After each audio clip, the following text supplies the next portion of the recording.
एक साधारण सा लड़का राजस्थान की मिट्टी में पला बड़ा, जिसकी आंखों में सिर्फ सपने थे, लेकिन किस्मत ने उसे बना दिया भारत का सबसे खतरनाक और रहस्यमयी जासूस। यह कहानी है रविंद्र कौशिक की, जिसे दुनिया ब्लैक टाइगर के नाम से जानती है। 1970 का दशक भारत और पाकिस्तान के बीच तनाव अपने चरम पर था। युद्ध खत्म हो चुका था, लेकिन असली लड़ाई अब शुरू हुई थी।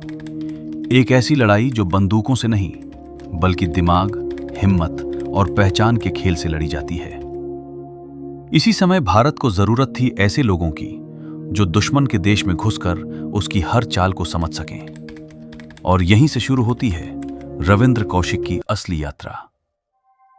राजस्थान के श्रीगंगानगर का एक साधारण युवक जो कॉलेज में थिएटर करता था। उसकी एक्टिंग इतनी शानदार थी कि वो किसी भी किरदार में खुद को पूरी तरह ढाल लेता था। शायद यही उसकी सबसे बड़ी ताकत थी, और यही वजह बनी कि एक दिन भारतीय खुफिया एजेंसी की नजर उस पर पड़ी। उसे एक ऑफर दिया गया, ऐसा ऑफर जो किसी फिल्म की कहानी जैसा लगता है। क्या तुम अपने देश के लिए अपनी पहचान छोड़ सकते हो? सोचिए, अपनी पहचान, अपना नाम, अपना परिवार, सब कुछ छोड़ देना और एक ऐसी दुनिया में जाना जहां हर पल मौत का खतरा हो। रविंद्र ने हां कह दी। इसके बाद शुरू हुआ उसका ट्रांसफॉर्मेशन। उसे नई भाषा सिखाई गई, नई पहचान दी गई। उसे इस्लाम धर्म की गहराई से ट्रेनिंग दी गई ताकि वो पाकिस्तान में पूरी तरह से घुल मिल सके। अब वो रविंद्र नहीं रहा, वो बन चुका था नबी अहमद शाकिर। एक नया नाम, एक नई जिंदगी और एक खतरनाक मिशन। वो पाकिस्तान चला गया और वहां उसने अपनी नई जिंदगी शुरू की। उसने कराची यूनिवर्सिटी में दाखिला लिया, लॉ की पढ़ाई की और धीरे धीरे पाकिस्तान की सेना में भर्ती हो गया। सोचिए, एक भारतीय जासूस दुश्मन देश की सेना में अधिकारी बन चुका था। यह किसी फिल्म की स्क्रिप्ट नहीं, यह हकीकत थी। रविंद्र अब पाकिस्तान आर्मी में मेजर के पद तक पहुंच चुका था। उसके पास ऐसे ऐसे सीक्रेट्स थे जो भारत के लिए बेहद महत्वपूर्ण थे। वो लगातार भारत को जानकारी भेजता रहा, सैन्य योजनाएं, रणनीतियां, गुप्त ऑपरेशंस, सब कुछ। कहा जाता है कि उसकी दी हुई जानकारी से भारत ने कई बड़े खतरे टाल दिए। उसकी बहादुरी और योगदान को देखते हुए उसे ब्लैक टाइगर का कोड नेम दिया गया। लेकिन हर कहानी में एक मोड़ आता है, और यहां भी आया। 1983 में एक गलती हो गई। भारत ने एक और एजेंट को उससे संपर्क करने भेजा, लेकिन वो एजेंट पकड़ा गया, और उसके पकड़े जाने के साथ ही रविंद्र की असली पहचान भी सामने आ गई। अब वो दुश्मन के हाथों में था।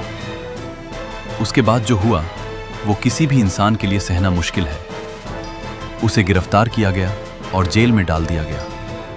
उस पर जासूसी का आरोप लगा और उसे मौत की सजा सुनाई गई, जिसे बाद में उम्र कैद में बदल दिया गया। जेल में उसे सालों तक रखा गया, बिना किसी पहचान के, बिना किसी देश के। सबसे दर्दनाक बात यह थी कि जिस देश के लिए उसने अपनी पूरी जिंदगी कुर्बान कर दी, वही देश उसे ऑफिशियली पहचान भी नहीं सकता था।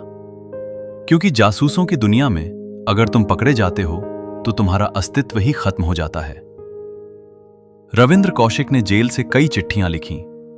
उन चिट्ठियों में दर्द था, अकेलापन था और एक सवाल था, क्या मेरा देश मुझे कभी याद करेगा?